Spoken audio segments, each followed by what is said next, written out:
আসলে কাজ হচ্ছে মমতা বন্দ্যোপাধ্যায়ের হাত থেকে ক্ষমতা কেড়ে নিয়ে অন্য কারোর হাতে দেওয়ার কি করে বন্দোবস্ত করা যায় এবং মমতা বন্দ্যোপাধ্যায়কে জেলে পুরা যায়। সবার আগে তৃণমূলকে পশ্চিমবঙ্গের মানুষের কোনো বোকামি না করে, কোনো দুর্বলতায় না পড়ে এখান থেকে রাজনৈতিক পদ্ধতিতে ভোটের মাধ্যমে উৎখাত করতে হবে। আঞ্চলিক পার্টি তারা আবার সর্বভারতীয় বলে কি সব ছাপ লাগে।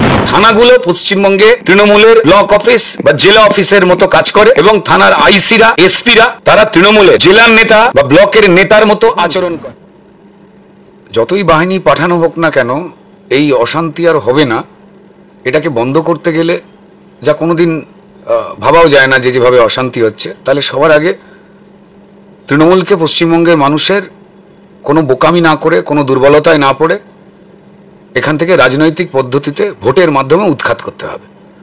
দেখুন, চোর থাকলেই চুরি হবে। আপনি যত তালা কিনুন, রাত জেগে বসে থাকুন, সিসিটিভি ক্যামেরা লাগান, পাহারাদার রাখুন, চোর বিভিন্ন রকম পদ্ধতি আবিষ্কার করছে। সেটা চাল ডাল, বালি, কয়লা, পাথর, চাকরি, ওবিসি সার্টিফিকেট চুরি, ভোট চুরি করে, ব্যালট পেপার খেয়ে ফেলে জিতে যায়। তো এই ধরনের চোর তো আগে জানা ছিল না যে এমনটাও চোর হতে পারে। ওরা রিসার্চ করেছে, রোজ রিসার্চ করে এবং পড়াশোনা করে এটাকে নিয়ে।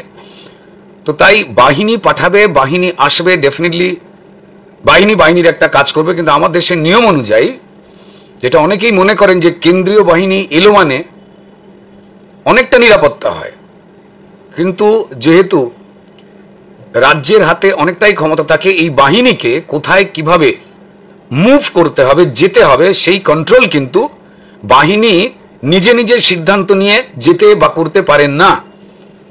সেক্ষেত্রে লোকাল পুলিশ অ্যাডমিনিস্ট্রেশন তারা বাহিনীকে ভুল পথে অনেক সময় পরিচালিত করে। এ তথ্য বহু জায়গা থেকে এসেছে। কিন্তু আমার দেশের একটা নিয়ম আছে যে সেখানে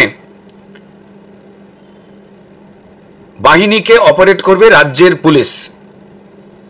অশান্তি দমন করা এটা পুলিশের কাজের মধ্যে পড়ে, অপরাধ দমন করা পুলিশের কাজের মধ্যে পড়ে।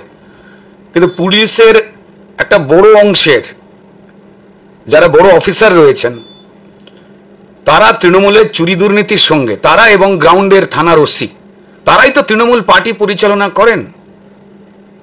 সবাই বলছে যে তারাই তৃণমূলের বিভিন্ন জায়গা থেকে তোলাবাজি এবং লুঠের টাকা পুলিশের ভ্যানে করে তৃণমূল নেতাদের বাড়িতে পৌঁছে দিয়ে যায়, যাতে নিরাপদে চুরির টাকা পৌঁছয়। তো যেখানে পুলিশের একটা বড় অংশ প্রমোশনের লোভ বা ট্রান্সফারের ভয়েতে অন্তত এই 2026 সাল অবধি পুলিশ মন্ত্রী মমতা বন্দ্যোপাধ্যায়ের আন্ডারে, তৃণমূলের দলের আন্ডারে কাজ করবে, ততদিন পর্যন্ত কেন্দ্রীয় বাহিনী যেখানে যেখানে পৌঁছতে পারছে সেখানে সেখানে কিছুটা কাজ করছে। কিন্তু এই কেন্দ্রীয় বাহিনীকেও কিন্তু এরা কিনে ফেলার চেষ্টা করছে, অভিযোগ আসছে বিভিন্ন জায়গা থেকে। তাই মানুষকে গণতান্ত্রিক পদ্ধতিতে কোনো রকম ভুল না করে এই গণতন্ত্র বিরোধী সরকার, মানুষের অধিকার বিরোধী সরকার, মিথ্যে কথা বলা সরকার, যারা সরকারি আমলাদের কেউ নিজের দুর্নীতির অংশ করে নিয়ে তৃণমূলের পার্ট বানিয়ে ফেলেছেন, যতক্ষণ না পশ্চিমবঙ্গের মানুষ গণতান্ত্রিক পদ্ধতিতে ভোট দিয়ে উৎখাত করছেন, একটু সাহস নিয়ে ভোটটা দিতে হবে, ততক্ষণ পর্যন্ত তিনি তৃণমূলকে ভোট দিন বা বিরোধী বিজেপিকে ভোট দিন, তিনি নিরপেক্ষ মানুষও হন, তার ভবিষ্যৎ, তার সন্তানের ভবিষ্যৎ কিন্তু এই রাজ্যে ক্রমশই অন্ধকারে চলে যাবে তৃণমূলের হাত দিয়ে এবং এই চালাকির মধ্যে দিয়ে। এই চার প্রতিনিধির প্রতিনিধিত্ব করেছেন বিপ্লব দে, সেই নিয়ে কুণাল ঘোষ বলছে যে তিনি হিংসার প্রতীক, তিনি আর কি বা করবেন, এটা কুণাল ঘোষ বলছে। দেখুন, কুণাল ঘোষ তো নস্ট্রাডামাস নয়, গ্যালিলিও নয়, অ্যারিস্টটলও নয়, তাই না? উনি মাঝে মাঝে বলেন, বরাবর বহু কথা বলেছেন যে ওনার দলের নেত্রী, যাকে উনি রামকৃষ্ণ এবং তার ভাইপোকে বিবেকানন্দ বলেছিলেন, এহেন কুণাল ঘোষের কথা মানুষকে আদপেই বিশ্বাস করে? যিনি বলেছিলেন যে এই সারদায় পশ্চিমবঙ্গের যে সর্বনাশ হয়ে গেছে তার আসল মাথা এবং সুবিধে পেয়েছেন মমতা বন্দ্যোপাধ্যায়, মানে মানুষের সর্বনাশ করেছেন। কুণাল ঘোষকে জেলে পাঠিয়েছিল কে? এই রাজ্য সরকার, রাজ্য সরকারের পুলিশ মন্ত্রী, মুখ্যমন্ত্রী ছিলেন মমতা বন্দ্যোপাধ্যায়। এই কুণাল ঘোষ যিনি দল থেকে সরে গেলেন, বিভিন্ন টেলিভিশন চ্যানেলে বসে বলেছেন যে চাকরি দুর্নীতি যা হয়েছে তৃণমূল জানতো। কুণাল ঘোষকে আগে সবার আগে কৈফিয়ত দিতে হবে, আপনি সেই চাকরি দুর্নীতির সঙ্গে জড়িয়ে থাকা আর একটা লোক নিজেই বলে ফেললেন, কারণ আপনার দল এটা করেছে, তৃণমূল মানে আপনি, কারণ আপনি প্রত্যেক মুহূর্তে বলেন আমি তৃণমূলের অনুগত সৈনিক। তাহলে সৈনিক হয়ে কিসের সঙ্গে যুদ্ধ করছেন? সত্যের সঙ্গে, ন্যায়ের সঙ্গে যুদ্ধ করছেন, চুরির পক্ষে যুদ্ধ করছেন। তিনি বলেছিলেন সন্দেশখালীতে যা হয়েছে তা এই সরকার বা তৃণমূল বন্ধ করতে পারত, অর্থাৎ অন্যায় হয়েছে।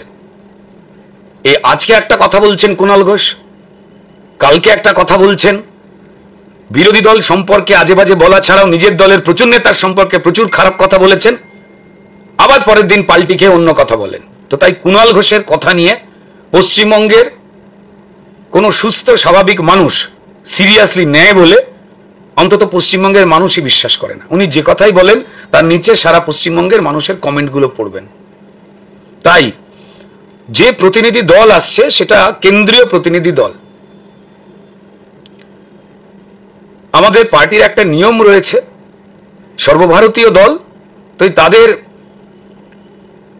যে টিম, সেই টিম ফ্যাক্ট ফাইন্ডিং টিম বলে, সেই টিম একটা রিপোর্ট তৈরি করে এবং দেয়, এটা নিয়মের মধ্যে পড়ে।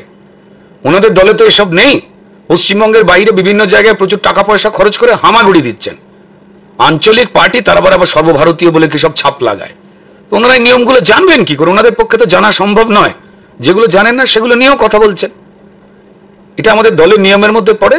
যে প্রতিনিধি দল আসছে তারা খুঁটিয়ে দেখবেন, তারা সেই রিপোর্ট দেবেন। আমাদের রাজ্যের পক্ষ থেকেও রিপোর্ট দেওয়া হয়েছে, স্বরাষ্ট্র দপ্তরের দিক থেকেও সরকারিভাবে রিপোর্ট চাওয়া হয়েছে, সেই রিপোর্ট যাচ্ছে। রোজই তো আপনারা মিডিয়ারা খবর করছেন যে বিজেপির কর্মীদের ঘর বাড়ি ভেঙে দেওয়া হচ্ছে, তাদের মারধর করা হচ্ছে। কালকেও দক্ষিণ কলকাতায় রাত্রিবেলা এই একই ঘটনা ঘটেছে। আর থানাগুলো পশ্চিমবঙ্গে তৃণমূলের ব্লক অফিস বা জেলা অফিসের মতো কাজ করে এবং থানার আইসিরা, এসপিরা তারা তৃণমূলের জেলার নেতা বা ব্লকের নেতার মতো আচরণ করে। তারাই তো চাইছে যে এই দুর্নীতির সরকারটা থাকুক, তাই তো তাদের মাইনে না বাড়লেও তারা অন্য জায়গা থেকে টাকা আসে বলে এই সরকারটাকে, চোর সরকারটার চোর সঙ্গী হয়ে, পুলিশ হয়ে হুরদির অপমান করে যাদের সঙ্গে অন্যায় ঘটছে সেই মানুষদের নামে কেস দিচ্ছেন, মিথ্যে কেস দিচ্ছেন।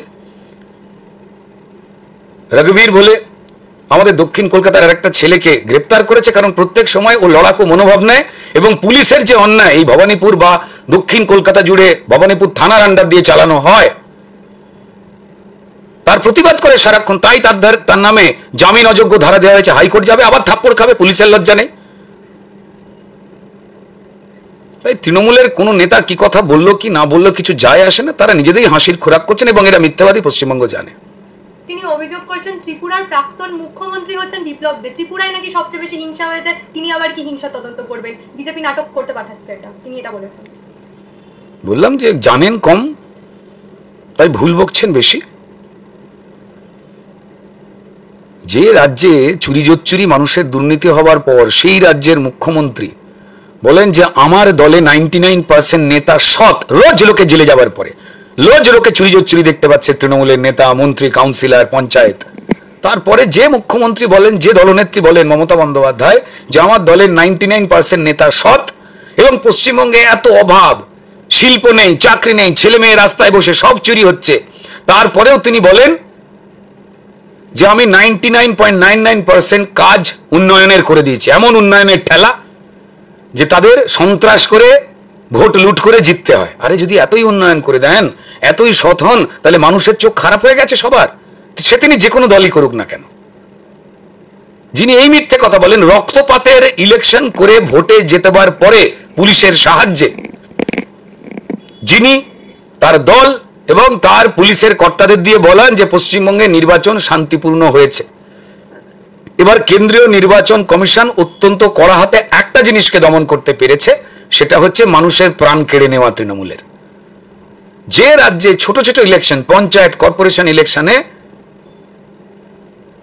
50টার মতো লাশ পড়ে যায়, যা সারা ভারতবর্ষ যোগ করলেও এত লাশ পড়ে না, এত রাজ্যে নির্বাচন হয়, এতগুলো রাজ্যে বিজেপি রয়েছে বা অন্য রাজনৈতিক দলও রয়েছে, সেখানে রক্তগঙ্গা বয় না। এতই উন্নয়ন, এতই ভালো কাজ করেছেন যে বেকারত্বের ছড়াছড়ি, মানুষ চলে যাচ্ছে অন্য রাজ্যে, কোন রকমে ভাতা দিয়ে মানুষের ক্ষোভকে প্রশমন করতে হচ্ছে। এবং মিথ্যে কথার বন্যা বায়াতে হচ্ছে। তাদের রোজ চোররা জেলে যাচ্ছে, আদালত বিচার করছে বলে আদালতকে বিচারপতিদের অসম্মান করা হচ্ছে। এরা চোর, এরা জোচ্চোর, এরা স্বভাবে খারাপ, এ সবাই জানে। এরা গণতন্ত্রের বিরোধিতা করবার জন্য একজোট হয়ে একটা কোম্পানি খুলেছে, এ সবাই জানে। তাই কুণাল ঘোষের মতো লোকের কথায় পশ্চিমবঙ্গের মানুষ কেউ কান দেয় না, ওর দলের লোকেরাই হাসে, এ উনিও জানেন। এবং উনি প্রত্যেক মুহূর্তে চান ওনার দলের লোকেরাই বলে মমতা বন্দ্যোপাধ্যায় ওনাকে জেলে পাঠিয়েছিল। তাই যতক্ষণ না পর্যন্ত মমতা বন্দ্যোপাধ্যায়ের পুরো সর্বনাশটা করতে পারছে ততক্ষণ কুণাল ঘোষের শান্তি নেই। আগ্রাম বাগ্রাম বলে আসলে ওর কাজ হচ্ছে মমতা বন্দ্যোপাধ্যায়ের হাত থেকে ক্ষমতা কেড়ে নিয়ে অন্য কারুর হাতে দেওয়ার কি করে বন্দোবস্ত করা যায় এবং মমতা বন্দ্যোপাধ্যায়কে জেলে পুরা যায়, এটা ও ভাবনা। যেভাবে মমতা বন্দ্যোপাধ্যায় একটা রাজ্যে ক্রমাগত মানুষের অধিকার, মানুষের জন্য যে প্রাপ্ত টাকা, একজন মুখ্যমন্ত্রী হিসেবে তার দলের নেতারা, তার সিলেকশন করা মন্ত্রীরা যেভাবে চুরি করে ক্ষতি করে গেছে পশ্চিমবঙ্গে, ইভেন যারা তৃণমূলকে ভোট দেয় তাদেরও বাদ দেয়নি। তাদের বাচ্চাগুলোকে ভুয়ো শিক্ষক দিয়ে পড়িয়েছে। কাউকে ধরেছেন মমতা বন্দ্যোপাধ্যায় মুখ্যমন্ত্রী বা পুলিশ মন্ত্রী হিসেবে? না, উনি অন্যায়কে ঘটতে সাহায্য করে গেছেন। যারা পশ্চিমবঙ্গের মানুষের চাল ডাল চাকরি বাড়ি পাথর কয়লা বালি প্রাণ চুরি করেছে, তাদের বিল বলেন, ভালো ছেলে বলেন, বাঘের বাচ্চা বলেন। শোনা যায় যে সুন্দরবনের বাঘেরা কিন্তু মমতা বন্দ্যোপাধ্যায়ের নামে মানহানির মামলা করতে যাচ্ছে। আমাদের বাচ্চারা তৃণমূলের নেতাদের মতো দেখতে হয় না, যাদের চোখ মুখের মধ্যে চোর চোর ছাপ আছে, বাঘেরা নাকি বলছে শুনতে পাচ্ছি। কি বলবো, সেখানে কোথায় কুণাল ঘোষ? আমাদেরই কপালের দোষ।